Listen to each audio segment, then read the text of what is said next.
I didn't cry when we toured the college. I didn't cry when he picked his dorm. But as I held a new tourniquet, a roll of gauze, and a box of bandages in my hands, tears came. This was it. It was real. My son is leaving for college in a few weeks, and here I am, pouring all my energy into packing a medical kit. If you're navigating the empty nest as a doctor mom, you know this transition hits differently. Being a physician adds another layer of knowing too much. I've seen what can go wrong. So maybe subconsciously I was building a tether made out of medical supplies. Surely if I pack the best blood clotting powder, everything will be okay, right? I know this is a normal transition, but that doesn't make it any less bittersweet. If you're packing your kid up soon to leave for college, or simply wondering how you'll feel one day, this episode is for you. Find the full transcript and bonus resources at inspiredmommds.com/70.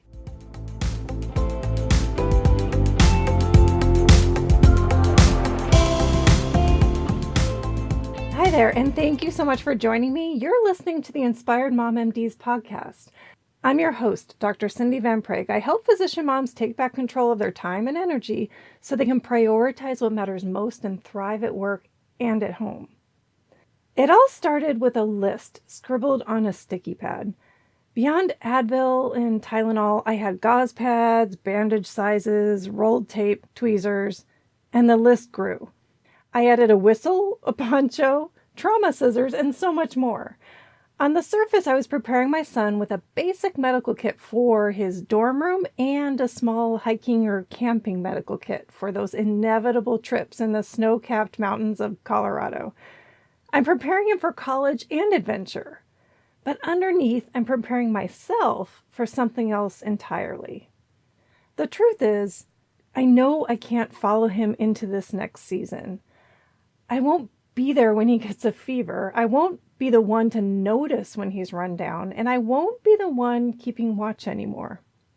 So I'm doing what comes so naturally as a doctor mom. I'm following my instinct to fix and prevent and intervene. I'm trying to cover every scenario, anticipate every need I can think of, and pack every ounce of love into a Ziploc bag. Because it gives me a sense of control over something that is entirely achingly out of my hands now. And maybe it's also how I'm trying to stay close to him while learning to let go. Something so many women feel when facing the empty nest as a doctor mom. Just a few nights ago, my husband saw a family email announcing a bunch of items were out for shipment. You know, it's like, congratulations, out for shipment. Here's your stuff. And he says, why are you buying a life straw? You know, a life straw that you can suck water out of a stream and it cleans it. He said, you bought one of those years ago and never used it. Okay, it's true.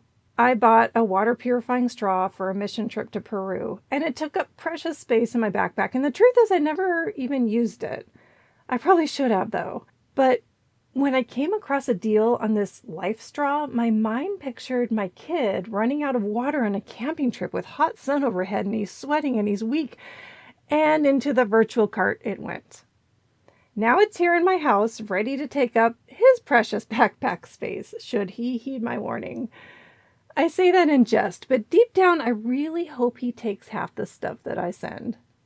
What does all this preparation mean anyway? Stockpiling supplies is my current living metaphor.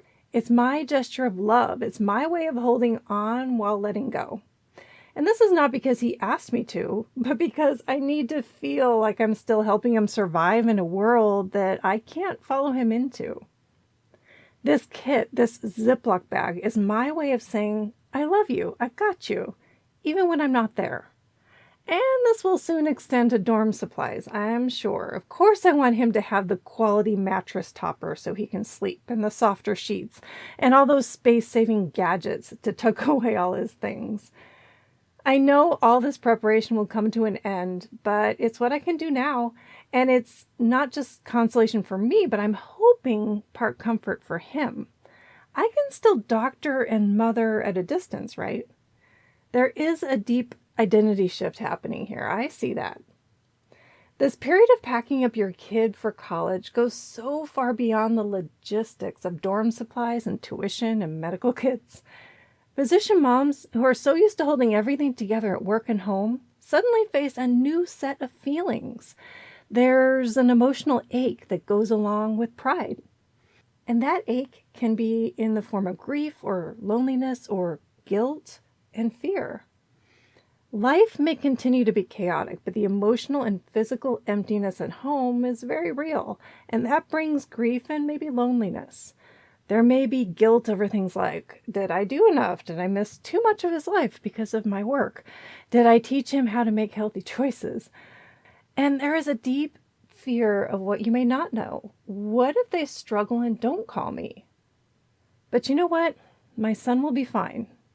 A huge part of my life as a mom was centered around raising this human being to be independent and confident and armed with experience, making his own decisions. I am now allowed to shift my focus and loosen that tether. This is the whole point of having kids, right? To raise them to be these crazy cool adults that will have their own adventure. So who am I now that he doesn't need me the same way? That's the question at the heart of the empty nest as a doctor mom. I'm still his mom, but now our relationship is no longer measured in proximity. Now it will be measured in trust. I trust myself that I prepared him to the best of my ability, and I trust him that he is fully competent to make his own decisions. While there is some ache in my story, there is also hope, and you have the same hope. Some days you may feel it clearly, like when you get a photo of their dorm room or a quick text, and other days you could use a gentle reminder. This sliver of time when you send your kid off to college is a big transition. It's a move from mothering as you've known it to mothering as a new form, from hands-on to a heart-held parenting, from doing things to trusting in them. I want to reassure you of 3 key facets of hope that you can hold on to during this transition. This helped me. It's okay to grieve, even when celebrating what's next. So go ahead and remember the little outfits in the school lunch bags and those late night talks, and let yourself pack that bag of supplies and order the twin XL soft sheets as you tear up. Just don't let your grief write the whole story, because it's a chapter, not an ending. You also have permission to reinvent yourself and your evolving role as a mom. This is a powerful moment of redefinition. I have some friends who are so excited to send their kids off to school because they celebrated their freedom. And I had other friends who really struggled with the loss. So yes, everyone is different, but the common thread is the opportunity to pour more energy into yourself. There is undeniably more time to reignite old passions and discover new dreams and become more you. You get to ask, what do I want now? Who am I becoming? I have one caveat. Be gentle with yourself. Allow self-compassion to get you through the rough parts. And finally, you will still be connected. It will just look a little different. You may not get daily hugs or updates on their homework, and I'm honestly relieved to get fewer daily emails from the school telling me to chase my kids' progress on grades and acknowledge that I did that. You will find new rhythms, like maybe a shared podcast, a text thread, or a routine call to chat. Your kid may not say it often, but they will carry your voice and your presence with them. Actually, my kids mention this surprisingly often. They'll say, "Oh, Mom, I was in a friend's car the other day with 2 other kids in the back seat, and I remember that time you got so upset I didn't wear a seatbelt when I was 11. And so I made sure to dig out the seatbelt from in between the seats and put it on." I'm so proud. And they drop other comments like that too. And that's when I know I have done my job as a mama. And my voice will go along the ride to college too. I am so sure of it. So I'll keep packing the medical kit. I'll probably tuck in a few extra things he'll roll his eyes at. But I'll also remind myself the most important things aren't in the Ziploc bag. They're already in him. And maybe that's the most beautiful and brutal part of the season.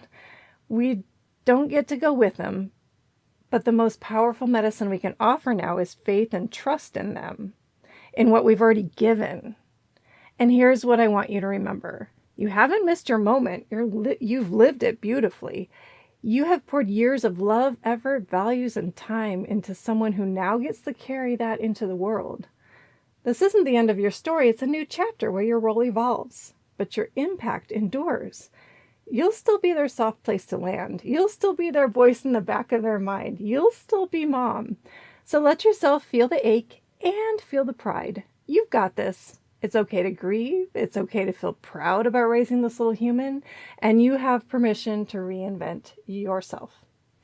Don't forget to join me next week for another dose of support and inspiration. Until then, take care of yourselves and take care of those who matter most. It's time to take control and thrive.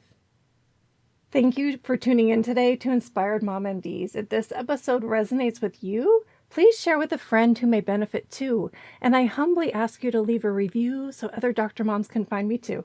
Thank you.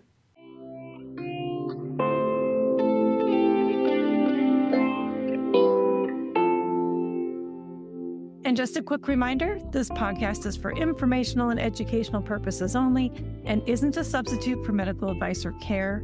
I'm a board-certified physician, but this content isn't connected to my clinical practice and no doctor-patient relationship is formed here. Please always talk to your own health professional about any mental or physical health concerns. Please see inspiredmommds.com for full disclaimer.